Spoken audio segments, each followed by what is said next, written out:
Hello students, जैसा कि आप सब लोग जानते हैं कि हम अपने प्रीवियस चैप्टर है उसमें स्ट्रेटजीज़ के बारे में हमने डिस्कस किया था, जिसमें बहुत सारे ऐसे स्ट्रेटजीज़ हैं जिनके थ्रू हम फूड प्रोडक्शन है उसको जो हम एनहांस कर सकते हैं। इस चैप्टर में हम डिस्कस करेंगे कुछ ऐसे माइक्रो ऑर्गेनिज़म्स के बारे में जो ह्यूमंस को किस तरीके से बेनिफिट करते हैं। जनरली हम देखते हैं कि माइक्रो ऑर्गेनिज़म्स हैं वो हमें किसी न किसी वे में हार्म करते हैं, डिजीज़ कॉज करते हों, हमारा फूड स्पॉइल करते हों या कोई इन्फेक्शन कॉज करते हों। लेकिन कुछ एक माइक्रो ऑर्गेनिज़म्स ऐसे भी हैं जो हमारे लिए बहुत बेनिफिशियल होते हैं। तो इस चैप्टर में हम उन्हीं माइक्रोब्स के बारे में बात करेंगे जो हमारे लिए बेनिफिशियल हैं। हम सिर्फ बेनिफिशियल माइक्रोब्स के बारे में बात कर रहे हैं, तो इसीलिए क्या है कि माइक्रोब्स इन ह्यूमन वेलफेयर, यानी कि वो माइक्रो ऑर्गेनिज़म जो ह्यूमन के भलाई के लिए हैं, उसके फ़ायदे के लिए हैं, उसको बेनिफिट करते हैं। हम ऐसे माइक्रो ऑर्गेनिज़म्स हैं उनके बारे में आज डिस्कस करेंगे इस चैप्टर में। तो हम अपने चैप्टर के साथ चलते हैं। माइक्रो ऑर्गेनिज़म्स होते क्या हैं? माइक्रो ऑर्गेनिज़म जो कि जिन्हें हम नेकेड आई से नहीं देख सकते, माइक्रोस्कोप की हेल्प से ही देख सकते हैं, और उसमें जनरल जैसे बैक्टीरिया है, फंगस है या वायरसेस हैं, वो सब आते हैं। ठीक है, तो इसमें माइक्रोब्स हैं वो हमारे लिए यूज़फुल भी हो सकते हैं और हार्मफुल भी, लेकिन हम यहाँ सिर्फ यूज़फुल माइक्रो ऑर्गेनिज़म्स हैं उन्हीं की बात करेंगे। ठीक है, माइक्रोब्स हैं बहुत सारी फील्ड्स में बहुत सारे यूजेस हैं उनके, यानी कि वो बहुत तरीके से हमें बेनिफिट कर रहे हैं। कोई बैक्टीरिया है, बैक्टीरिया का ग्रुप हमें बहुत अलग अलग तरीके से बेनिफिट करता है। कुछ एक फंगस हैं जो हमारे लिए बेनिफिशियल होती हैं, हालांकि फंगस है वो सबसे इन्फेक्शियस ग्रुप में से आता है, बट स्टिल कुछ एक फंगस ऐसी हैं जो हमारे लिए बहुत बेनिफिशियल होती हैं। कुछ एक वायरसेस हैं वो भी हमारे लिए काफ़ी यूज़फुल हैं। ठीक है, तो हम बात करेंगे सबसे पहले फूड प्रोडक्शन है, बिकॉज फूड हमारी सबसे बेसिक नीड होती है, तो हम सबसे पहले फूड की बात करेंगे। फूड प्रोडक्शन में कौन कौन से बैक्टीरिया यूज़ होते हैं? आप लोगों ने जनरली देखा होगा, जैसे घरों में हम दही बनाते हैं, तो वो दही क्या होता है? मिल्क की कर्डलिंग बोलते हैं। कर्डलिंग किस वजह से होता है? लैक्टिक एसिड बनने की वजह से, और वो लैक्टिक एसिड से जो मिल्क की लैक्टोज शुगर है उससे लैक्टिक एसिड बनता है। लैक्टिक एसिड कौन बनाता है? ये लैक्टोबैसिलस लैक्टोज को लैक्टिक एसिड में कन्वर्ट कर देता है, और ये एसिड है, ये मिल्क प्रोटीन्स हैं उनको कोएगुलेट करा देता है, और मिल्क है उसकी कर्डलिंग होती है, यानी कि मिल्क से कर्ड बनता है। ठीक है, और इसी तरीके से लैक्टोबैसिलस है वो जो लैक्टिक एसिड फॉर्मेशन है उसी के थ्रू चीज़ बनाता है, यानी कि इसमें अल्टीमेटली क्या होता है? प्रोटीन है उसकी कर्डलिंग होती है, लेकिन यहाँ अमाउंट वेरी करती है कि लैक्टिक एसिड की अमाउंट कितना बना है। ठीक है, अब जो लैक्टिक एसिड बनाने वाले बैक्टीरिया हैं उनको हम जनरली लैब के नाम से भी जानते हैं, यानी कि लैक्टिक एसिड बैक्टीरिया। ठीक है, चीज़ बनाने के साथ साथ ही मिल्क की कर्डलिंग में भी इम्पॉर्टेंट होते हैं। इसके लिए हम छोटा सा या थोड़ा सा पार्ट हम बोलें, जैसे अगर हमें घर में दही बनाना होता है तो हम क्या करते हैं? दूध है उसको हल्का माइल्ड टेम्परेचर पे रख के हम उसमें हल्का सा दही या लस्सी के 1-2 बूंद डाल देते हैं। उससे क्या होता है कि जो लैक्टोबैसिलस है उसका इनोकुलम उसमें चला जाता है। जो हम किसी भी बैक्टीरिया है उसके कल्चर के लिए जो हल्का सा बैक्टीरियल सैंपल प्रोवाइड कराते हैं वो इनोकुलम कहलाता है, और यही इनोकुलम है वो पूरा ग्रो करके अपनी वहाँ कॉलोनीज डेवलप करता है और लैक्टोज से लैक्टिक एसिड बनाता है, जो अल्टीमेटली कर्ड या चीज़ को बनाते हैं। ईस्ट है, ईस्ट में जनरली सैक्रोमाइसिस सर्विसी है, जो कि हम बहुत सारे इसका सबसे वाइड यूज़ होता है। इसको हम बेकरी में यूज़ करते हैं, जैसे जो हम केक्स बनाते हैं, पेस्ट्रीज़ हैं या ब्रेड है, उनकी जो हम ये फर्मेंटेशन जब ये प्रोडक्ट्स बनाते हैं तो वो क्या होता है कि उसमें हम जो थोड़े पफ़ी से होते हैं वो सॉफ्ट से होते हैं, वो सॉफ्ट से होते हैं उसमें CO2 प्रोडक्शन की वजह से, और CO2 है ये यही ईस्ट ही बनाती है। इसके अलावा इडली है, डोसा है, उनका भी सॉफ्ट सा पफ़ी सा नेचर होता है, वो भी इसी ईस्ट की वजह से होता है। ठीक है, इस ईस्ट को इसमें स्टार्टर के तौर पर डाला जाता है, जो कि उसमें उसका डाइजेशन कॉज करती है और उसमें CO2 है वो ऐड करती है। चीज़ प्रोडक्शन में कुछ एक स्पेसिफिकली चीज़ प्रोडक्शन में लैक्टोबैसिलस के अलावा उस चीज़ को एक स्पेसिफिक फ्लेवर देने के लिए बहुत सारे बैक्टीरिया हम उन्हें यूज़ करते हैं, जिनमें जनरली आता है स्विस चीज़, जिसे हम रॉयल चीज़ भी बोलते हैं। इस बनाने के लिए प्रोपियोनियोबैक्टीरियम शार्मनी इसे हम यूज़ करते हैं, और ये जनरली चीज़ है उसमें बहुत बड़े बड़े होल्स बना देता है। होल्स जहाँ भी बनते हैं वो जनरली CO2 की वजह से बनते हैं, बिकॉज लार्ज अमाउंट में CO2 प्रोड्यूस करता है ये। जैसे ही वो CO2 एस्केप करती है वहाँ उस चीज़ में होल्स बन जाते हैं, ठीक है। इसके अलावा फंगस की भी स्पीशीज़ है जिसे हम उस पर्टिकुलर किसी भी पर्टिकुलर चीज़ में एक स्पेसिफिक फ्रेग्रेंस डालने के लिए यूज़ करते हैं। उस फंगस उसमें फ्रेग्रेंस रहती है और वो रॉकफोर्ड चीज़ कहलाते हैं। काफ़ी कॉस्टली होता है बाकी चीज़ के कंपेरिजन में, ये वो रॉकफोर्ड चीज़ कहलाता है। इसके बाद इंडस्ट्रियल प्रोडक्शन में भी हम माइक्रो ऑर्गेनिजम्स उन्हें यूज़ कर सकते हैं, जैसे कि फर्मेंटेशन में है। फर्मेंटेशन क्या होता है कि जो सेलुलोजिक मटेरियल है, यानी कि जो हमारा कार्बोहाइड्रेट्स हैं, सेलुलोज है वो भी एक कार्बोहाइड्रेट होता है, हालांकि कॉम्प्लेक्स होता है, ठीक है। तो इसको हम जब एनारोबिक कंडीशंस में माइक्रोब्स की हेल्प से डाइजेस्ट करते हैं तो वो फर्मेंटेशन कहलाता है। ये इंडस्ट्रियल स्केल पे करने के लिए इसको बहुत बड़े बड़े टैंक्स में, क्लोज टैंक्स हैं, उनमें इसको सेलुलोजिक मटेरियल है या जनरली फ्रूट जूसेस इसमें जनरली इन्वॉल्व होते हैं, उसको वहाँ डाइजेस्ट किया जाता है माइक्रो ऑर्गेनिजम्स की हेल्प से एनारोबिक कंडीशंस में, और ये फर्मेंटेशन कहलाता है। और वो टैंक्स जिनमें हम यूज़ करते हैं इसे, वो फर्मेंटर्स कहलाते हैं। फर्मेंटेशन के रिज़ल्ट में जो फ्रूट जूसेस हैं जनरली, या तो फ्रूट जूसेस या हमारे पास जो सीरियल्स हैं उनका माल्ट है, उसके थ्रू हम जो डिफरेंट बेवरेजेस हैं वो बनाते हैं। जनरली इसमें इंक्लूड होते हैं wine, beer, brandy, rum and whisky, ठीक है। वाइन एंड बियर है ये नॉन डिस्टिल्ड अल्कोहल होती हैं, यानी कि इनका डिस्टिलेशन नहीं होता है और इनमें अल्कोहल कंटेंट है थोड़ा इनके कंपैरिजन में इसमें ज़्यादा होता है, जबकि ब्रांडी, रम एंड विस्की हैं वो डिस्टिल्ड होते हैं। इनको डिस्टिलेशन के थ्रू अचीव किया जाता है। जो अल्कोहलिक हमें मिला है प्रोडक्ट इसके फर्मेंटेशन से, हम ये डिपेंड करता है कि इसको फर्मेंट कितने टाइम के लिए किया गया है, और जितना ज़्यादा फर्मेंटेशन होगा उतना ही उसमें अल्कोहल प्रोड्यूस होगा और अल्कोहल परसेंटेज है उतना ही ज़्यादा होगा। बियर में वाइन के कंपैरिजन में बहुत कम जो अल्कोहल कंटेंट है वो प्रेजेंट होता है, ठीक है। अगर उसी अल्कोहलिक का हम डिस्टिलेशन करते हैं तो डिस्टिलेशन में हमने किस स्टेप पे उसे एक्सट्रैक्ट किया है उसके बेसिस पर हमारे पास ये डिस्टिल प्रोडक्ट है वो निकल के आती है। इवन शैम्पेन है वो भी डिस्टिल इसमें प्रोडक्ट में आती है। एंटीबायोटिक प्रोडक्शन में एंटीबायोटिक्स क्या होते हैं?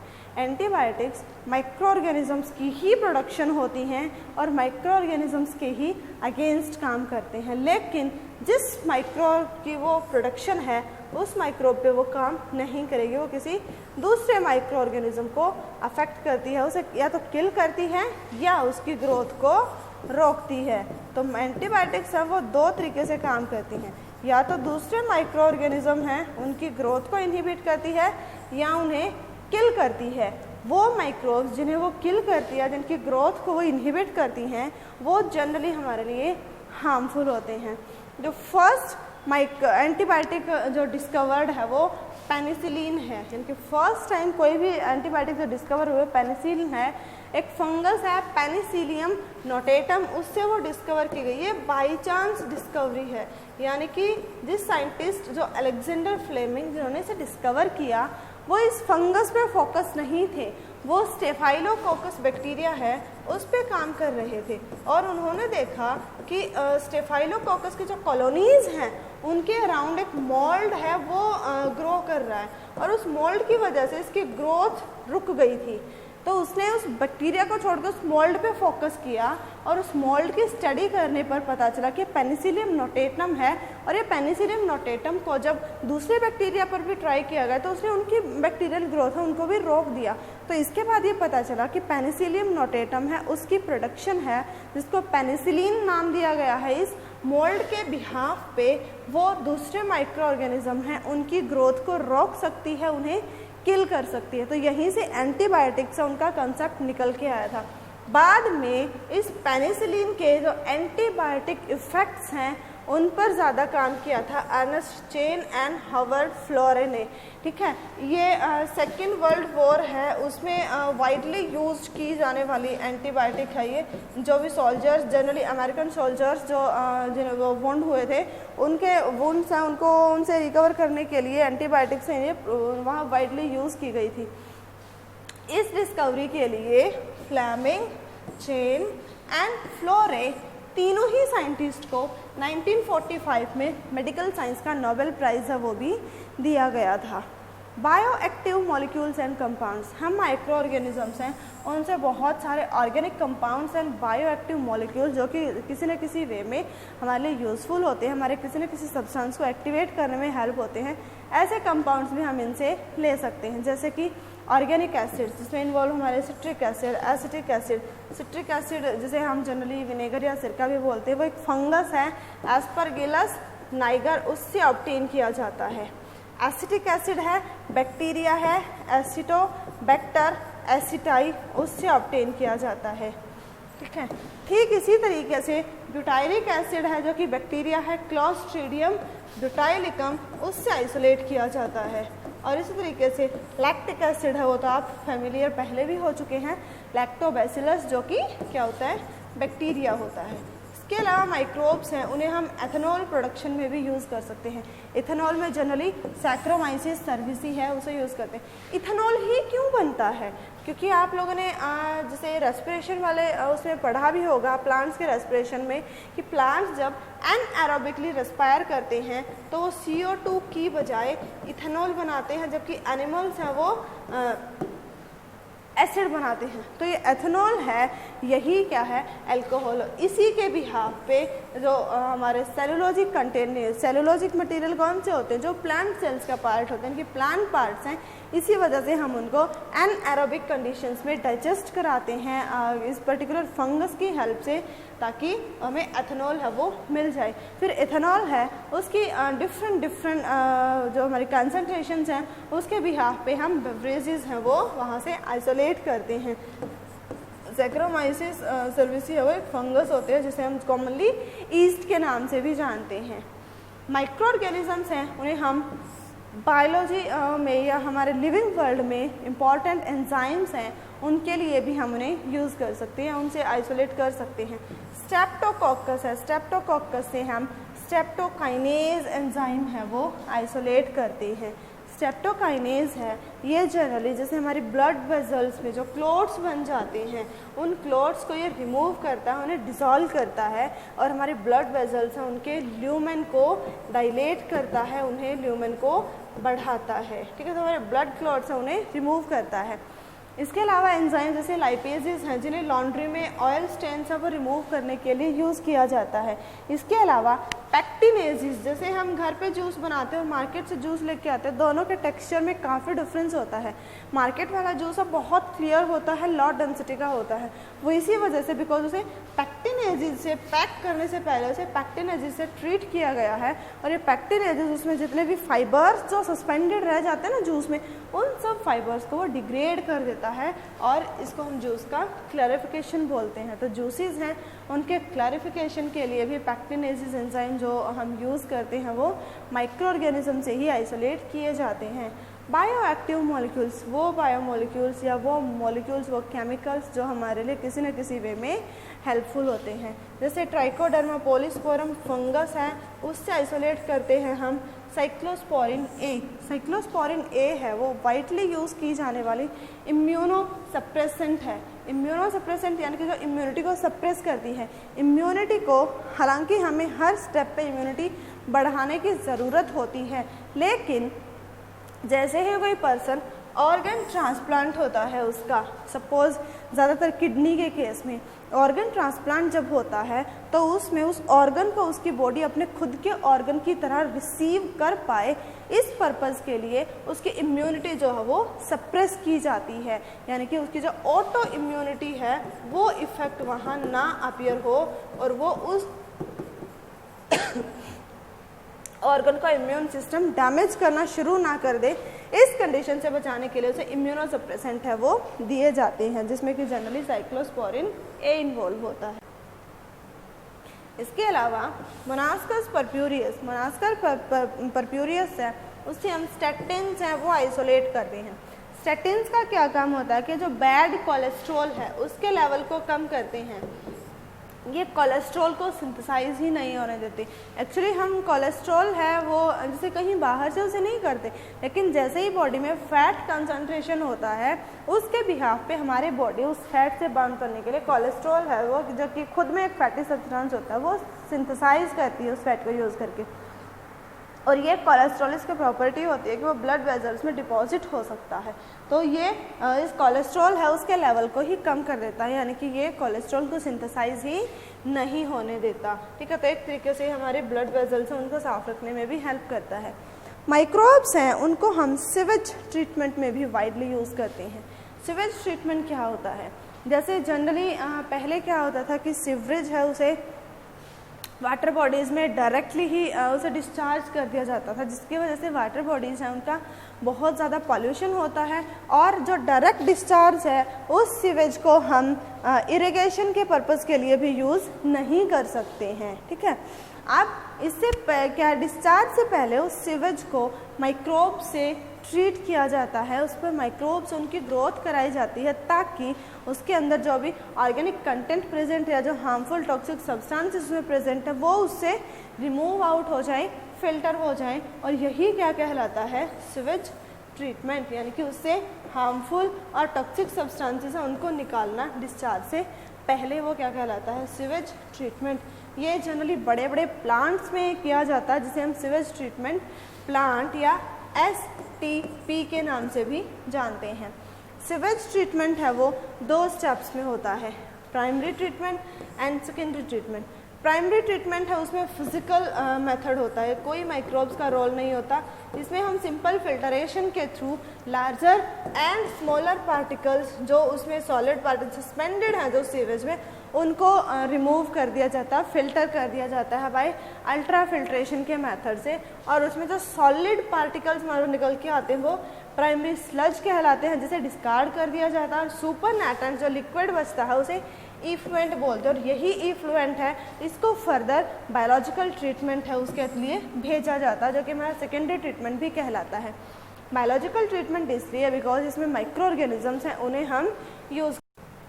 बायोलॉजिकल ट्रीटमेंट के लिए सबसे पहले उस इफ्लुएंट को लार्ज टैंक्स में भेजा जाता है जो कि ओपन होते हैं, और ये ओपन टैंक्स हैं इनमें हम रेगुलर एयर फ्लो है वो कराते हैं, यानी कि इनमें एयर रेगुलरली ब्लो की जाती है और वो एजिटेट यानी कि उसको रोटेट करते रहते हैं, सेंट्रीफ्यूज होता रहता है वो साथ के साथ। तो वहाँ क्या होता है कि उसमें प्रॉपर एरिएशन होता है और ऑक्सीजन है वो उसमें जो है इवनली मिक्स हो जाती है, और ये ऑक्सीजन इवनली मिक्स हो जाती है तो उसमें ऑर्गेनिक कंटेंट प्रेजेंट होने की वजह से वो वहाँ कुछ बैक्टीरिया और फंगस हैं उनकी ग्रोथ को प्रमोट करती है, और बैक्टीरिया और फंगस का जो एक एसोसिएटेड मैश लाइक नेटवर्क बनता है उस ऑर्गेनिक कंटेंट पे ग्रो करते हुए उसे हम फ्लोक्स बोलते हैं। ठीक है, जब फ्लोक्स है वो प्रॉपरली बन जाता है तो उस पर्टिकुलर सिवेज की BOD है वो कम हो जाती है। BOD क्या होता है? बायोलॉजिकल ऑक्सीजन डिमांड, यानी कि माइक्रो ऑर्गेनिजम्स को 1 लीटर वाटर में या 1 लीटर सीवेज में जो ऑर्गेनिक मैटर प्रेजेंट है उसे ऑक्सीडाइज करने के लिए जो ऑक्सीजन चाहिए है एटमॉस्फेयर से वो रिक्वायरमेंट कहलाती है BOD, यानी कि बायोलॉजिकल ऑक्सीजन डिमांड। जितनी ज़्यादा BOD होगी वाटर का पोल्यूशन लेवल भी उतना ही ज़्यादा होगा, तो हम BOD को पोल्यूशन मेज़र करने के लिए भी यूज़ कर सकते हैं। जैसे ही एक बार BOD कम हो जाएगी तो हम उस एजिटेटेड इफ्लुएंट जिसमें वो फ्लॉक्स ग्रो कर रहे हैं उसे हम सेटिंग टैंक्स में भेज देंगे। सेटिंग टैंक्स में क्या होगा कि जो फ्लॉक्स हैं वो सेटल डाउन हो जाएंगे, और फ्लॉक्स की सेटलमेंट है वो बनाती है एक्टिवेटेड स्लज, यानी कि वो स्लज जिसमें अब माइक्रोब्स प्रेजेंट हैं अबंडेंटली। ठीक है, ऑर्गेनिक मैटर के साथ। तो ये जो एक्टिवेटेड स्लज है इसको फिर स्लज डाइजेस्टर में पास किया जाता है। स्लज डाइजेस्टर क्या होते हैं? बिल्कुल क्लोज्ड एंड एरोबिक टैंक्स होते हैं जिनमें कि माइक्रो ऑर्गेनिजम्स हैं, ये जो फ्लोक्स हैं उन्हें डाइजेस्ट कर देते हैं, डिग्रेड कर देते हैं। उसके साथ साथ जो ऑर्गेनिक मैटर प्रेजेंट है उसे भी वो डाइजेस्ट कर देते हैं। एनएरोबिक डाइजेशन है इन बैक्टीरिया के द्वारा या इन माइक्रोब्स के द्वारा, वो जनरली कुछ एक टॉक्सिक गैसेस हैं उनके प्रोडक्शन में रिजल्ट होता है, जिसमें कि मीथेन है, सल्फर डाइऑक्साइड है, इन सबको ये मिक्सचर होता है। ठीक है, ये काफ़ी टॉक्सिक होती हैं ये गैसेस। ठीक है, आप जो इफ्लुएंट यहाँ सेटिंग टैंक से निकलेगा, फ्लोक्स को तो हम स्लज डाइजेस्टर में भेज देते हैं, और जो हमारे पास इफ्लुएंट आया है एक्टिवेटेड स्लज, उससे सेपरेट होने के बाद उस इफ्लुएंट को हम या तो वाटर बॉडीज़ में डाल देते हैं या उसे सेपरेट कैनाल्स में डाल देते हैं। ठीक है, और वो क्या होंगे, उसको हम इरिगेशन के लिए यूज़ कर सकते हैं। उसमें ऑर्गेनिक मैटर भी प्रेजेंट होगा जो कि हमारे खेतों में, फील्ड्स में मैन्योर की तरह भी काम करेगा, और वाटर सप्लाई है वो भी उसको प्रॉपरली जो है हम कर पाएंगे। तो जो वाटर डेफिशिएंट एरियाज़ हैं वहाँ इसको इजीली यूज़ किया जाता है इरिगेशन के लिए। इसी कंसेप्ट पर बेस्ड हमारी जो मिनिस्ट्री है एनवायरनमेंट एंड फॉरेस्ट, उसने एक 2 प्लान रिलीज़ किए थे जिन्हें बोलते हैं generally Ganga action plan and Yamuna action plan, यानी कि gap and gap. Gap and gap का जो मेन मोटिव है वो है इन दोनों रिवर्स जो हैं उनको क्लीन करना, उनको पॉल्यूशन फ्री करना। ये गैप एंड गैप है, ये इनकी ज़रूरत क्यों पड़ी? बिकॉज जो हमारे इंडस्ट्रीज़ हैं उनके डिस्चार्ज को डायरेक्टली इनमें रिलीज़ करने की वजह से, या जनरली जैसे हमारी आदत होती ही है ये कि अगर हमने कुछ भी खाया है, पिया है, रैपर्स हैं, बॉटल्स हैं, उनको ऐसे ही ओपनली फेंक देने की, हम डस्टबिन से बहुत कम यूज़ करना जानते हैं। तो इसी वजह से क्या होता है कि ये जैसे टूरिस्ट वगैरह हैं वो उन रिवर्स में ही फेंक देते हैं। इससे भी क्या है, रिवर्स हैं वो पॉल्यूटेड हो रही हैं। और इसके अलावा जैसे हमारे ये कुछ एक जैसे हमारे रिलीजियस जो कंसेप्ट है उनसे भी जुड़ा हुआ, जैसे हम मूर्ति विसर्जन वगैरह करते हैं वो भी हम जनरली रिवर्स में ही करते हैं। ठीक है, तो ये मूर्तियां हैं वो मिट्टी की बनी होनी चाहिए सबसे पहले, ताकि वो उसके अंदर जाके डिज़ोल्व हो सके। ठीक है, और दूसरा अगर वो जैसे केमिकल सब्सटेंसेस की अगर बनी होती है तो अगर वो डिज़ोल्व हो भी जाएंगे तो उसके वाटर को पोल्यूट कर देते हैं, और दूसरा वो उसमें डिपॉजिटेड हो जाते हैं, जिसकी वजह से रिवर्स में बहुत ज़्यादा पॉल्यूटेड हो गई हैं और इनमें वाटर होल्डिंग कैपेसिटी है उनकी वो भी कम हो गई है। तो इन सारी प्रॉब्लम से ओवरकम करने के लिए गैप एंड गैप की ज़रूरत पड़ी थी। इन्हीं दो रिवर्स को क्यों फोकस किया गया? बिकॉज ये हमारे जो इंडिया है उसमें जो हमारे मेनली प्लेन रीजन्स हैं उनमें इरिगेशन के लिए यही सबसे बड़े सोर्स हैं, वाटर का सोर्स है। ठीक है, मोस्ट ऑफ द इंडिया में वाटर है, ये जो है वो सप्लाई होता है इनके थ्रू। तो ये रिवर्स और हमारे जो प्लेन एरियाज़ हैं वही जो हमारे फूड प्रोडक्शन है उसके सबसे इम्पॉर्टेंट रोल होता है उसका। तो इन सारी प्रॉब्लम से ओवरकम करने के लिए गैप एंड गैप है उनकी ज़रूरत पड़ी है। माइक्रोब्स हैं उन्हें हम बायोगैस प्रोडक्शन में भी यूज़ कर सकते हैं। बायोगैस है वो जनरली जो कैटल्स हैं उनके डंग को यूज़ करके बनाई जाती है। डंग जिसे हम कॉमनली गोबर भी बोलते हैं, तो इसी वजह से बायोगैस है वो गोबर गैस भी कहलाती है। तो इसमें ये किस तरीके से बनते हैं, कौन से बैक्टीरिया इसके लिए रिस्पॉन्सिबल होते हैं, या इसका मेन कॉन्स्टिट्यूएंट क्या होता है? जो हमारी बायोगैस है उसे मेजर कॉम्पोजिशन है वो मीथेन की रहती है, और वो बैक्टीरिया जो मीथेन बनाते हैं उन्हें हम बोलते हैं मिथेनोजेंस। ये मिथेनोजेंस कहाँ प्रेजेंट होते हैं? जो कैटल्स हैं उनके स्टमक में एक पार्ट होता है र्यूमेन, उस र्यूमेन के अंदर ये बैक्टीरिया है वो प्रेजेंट होते हैं। तो जैसे ही फूड है एलिमेंट्री कैनाल के थ्रू पास होता है तो र्यूमेन से वो बैक्टीरिया उसके अंदर मिक्स हो जाते हैं, और जैसे ही अनडाइजेस्टेड फूड डिस्कार्ड होता है उसके साथ साथ वो डंग के थ्रू मिथेनोजेंस हैं वो भी रिलीज करके डंग में मिथेनोजेंस हैं वो भी प्रेजेंट होते हैं। और ये ही मिथेनोजेंस हैं, इसी के यूज़ करते हुए, इनके द्वारा मीथेन प्रोडक्शन है, उसी को यूज़ करके हम बायोगैस प्लांट है उस कंसेप्ट पे काम करते हैं। ये जनरली मीथेन प्रोड्यूस करते हैं, जिसे बायोगैस एंड गोबर गैस है वो भी बोलते हैं। एक जनरल बायोगैस प्लांट का स्ट्रक्चर कैसा होता है? एक बार ये ट्रेंड आया भी था कि गवर्नमेंट ने बायोगैस प्लांट्स हैं उनके लिए सब्सिडी वगैरह भी देना स्टार्ट किया था। जनरली एक बायोगैस वो क्या होता है कि क्लोज्ड टैंक होता है जिसमें 2 ओपनिंग होती हैं। एक ओपनिंग होती है स्लज डालने के लिए, दूसरी होती है उसके निकालने के लिए। तो यहाँ हम डंग एंड वाटर है उसका मिक्सचर डालते हैं जिसे जनरली स्लरी बोलते हैं। इस टैंक के अंदर जब ये कम्प्लीटली डिज़ोल्व हो जाता है तो ही हम इस टैंक को ओपन करते हैं और इस स्लरी को इस डाइजेस्टर में जाने देते हैं। डाइजेस्टर है वो टोटली क्लोज्ड होता है और यहाँ एनएरोबिक डाइजेशन होता है, ठीक है, यानी कि एनएरोबिक डाइजेशन होगा। मिथेनोजेंस डाइजेस्ट कर रहे हैं तो इससे क्या होगा, एनएरोबिक कंडीशंस में मीथेन प्रोड्यूस करेंगे। मीथेन हालांकि एक गैस होती है तो वो ऊपर की ओर लिफ्ट करेगी। अब ये जो डाइजेस्टर है ये एक डोम लाइक स्ट्रक्चर से कवर्ड होता है, ठीक है, जिसके ऊपर एक नोज़ल लगी होती है और उस नोज़ल के थ्रू हम पाइप्स हैं वो कनेक्ट करते हैं। तो ये मीथेन ऊपर जाएगी इस डोम लाइक स्ट्रक्चर में, इसमें टैंक में जाएगी और यहाँ से हमारे पास जो गैस के लिए आउटलेट है पाइप, उसको हम किचन या हमारे जो भी दूसरे सोर्सेज हैं उन तक ले जा सकते हैं और उस गैस को हम अपने फूड प्रिपरेशन में या दूसरे और किसी पर्पसेस में जहाँ हमें फ्यूल की ज़रूरत पड़ती है वहाँ हम इसको गैसियस फ्यूल के तौर पर यूज़ कर सकते हैं, ठीक है। और ये जो अनडाइजेस्टेड स्लज, जैसे हम नई स्लरी इसमें डालते चलेंगे तो जो पहले वाला है वो ऊपर उठता रहेगा, ठीक है। तो यहाँ जो डाइजेस्ट हो चुका है वो इस लेवल पे आ जाएगा, यहाँ डाइजेस्ट है वो इस लेवल पे, यहाँ डाइजेस्ट है वो इस लेवल पर। अल्टीमेटली जब ये इस पर्टिकुलर लेवल पर पहुँचता है तो स्लज बाहर निकलना स्टार्ट हो जाता है।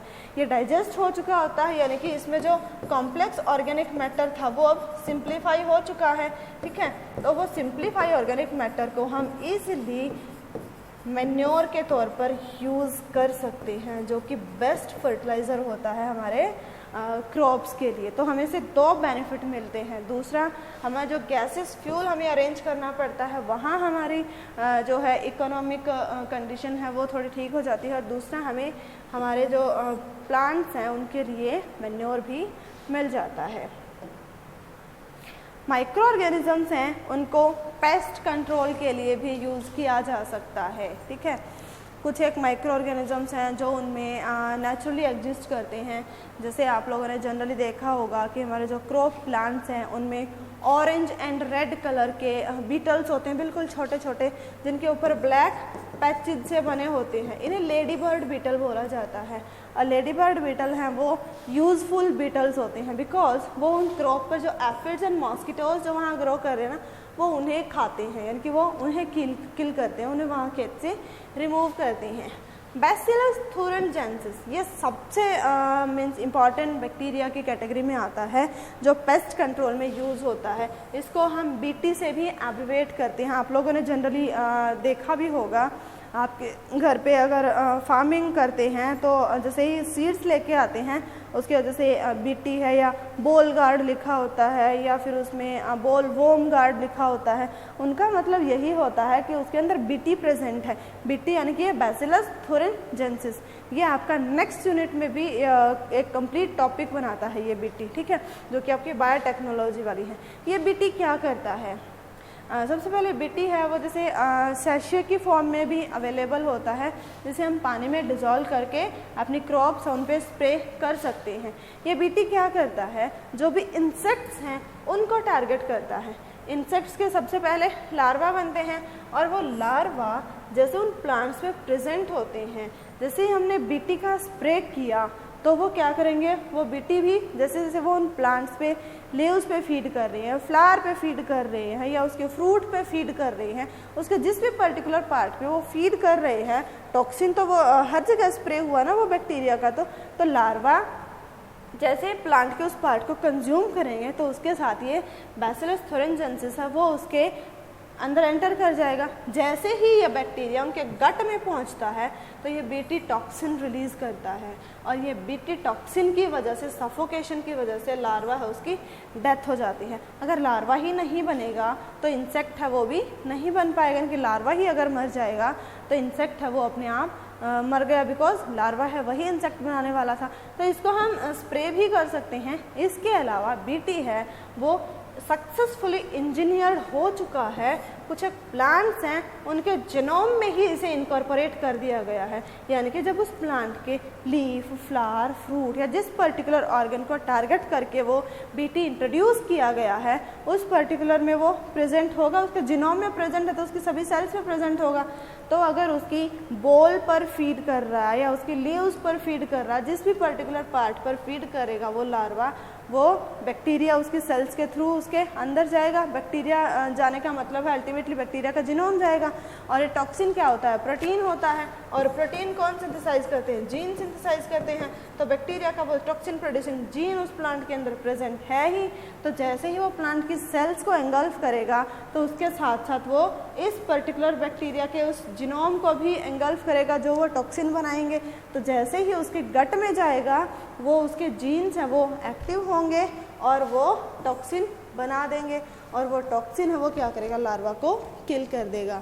बीटी जो हमारे पास क्रॉप्स जैसे कॉटन है, ब्रिंजल है, मोस्ट वाइडली यूज्ड होता है बीटी कॉटन, ठीक है। जिसे आप जनरली बीटी नरमा, बोलगार्ड या बीटी कॉटन भी हम सब बहुत कॉमनली यूज़ हो रहा है ये, और सबसे ज़्यादा ग्रो की जाने वाली क्रॉप्स में से आता है ये। इसके अलावा कुछ एक फंगस है, जैसे आपने जनरली टोबैको प्लांट है उसकी रूट में देखा होगा एक जाला सा बन जाता है, वो एक उसमें जो निमेटोड्स हैं उनके इन्फेक्शंस की वजह से होता है। तो फंगस है वो प्लांट्स की रूट में सिम्बायोटिक एसोसिएशन में रहती है और वो इन निमेटोड्स को किल करती है। तो इस तरीके से वो उनको इस रूट इन्फेक्शन से बचा लेती है और प्लांट है वो भी बच जाता है। इसके अलावा कुछ एक वायरसेस हैं जिन्हें कॉमनली बैक्यूलो वायरसेस बोलते हैं, या और ये जो है जीनस न्यूक्लियो पॉलीहेड्रोवायरसेस, इस जीनस से ये बैक्यूलो वायरसेस हैं वो बिलोंग करते हैं। ये बैक्यूलो वायरसेस हैं बेस्ट मेथड हैं पेस्ट को कंट्रोल करने का, बिकॉज ये स्पीशीज़ स्पेसिफिक होते हैं। जिस पर्टिकुलर स्पीशीज़ के अगेंस्ट हमने इस वायरस का स्ट्रेन यूज़ किया है वो सिर्फ उसी स्पीशीज़ को अफेक्ट करेगा और सिर्फ लिमिटेड स्पीशीज़ को ही अफेक्ट करता है। तो इसका स्पेक्ट्रम है वो भी नैरो होता है। नैरो स्पेक्ट्रम होने की वजह से ये जो बेनिफिशियल माइक्रोब्स और क्रॉप प्लांट्स हैं हमारे, उनके इसका कोई साइड इफ़ेक्ट देखने को नहीं मिलता। और इस तरीके से बैक्यूलो वायरसेस हैं वो पेस्ट कंट्रोल में इम्पॉर्टेंट रोल है वो प्ले करते हैं। इस टॉपिक से 3 मार्क्स का क्वेश्चन है वो आ चुका है लास्ट टू लास्ट ईयर, ठीक है। तो इसके बाद है कि माइक्रोब्स हैं उनको हम फर्टिलाइज़र के तौर पर कैसे यूज़ कर सकते हैं। माइक्रोब्स में जैसे आपने जनरली सुना होगा माइकोराइज़ा, उसकी टैगलाइन है कि माइकोराइज़ा है जहाँ ज़्यादा उपज है वहाँ, ऐसे कुछ टैगलाइंस होती हैं। माइकोराइज़ा क्या होते हैं? माइकोराइज़ा एक्चुअली ग्लोमस जीनस से बिलोंग करने वाली एक फंगस है, ठीक है, जो कि प्लांट की रूट में रहती है।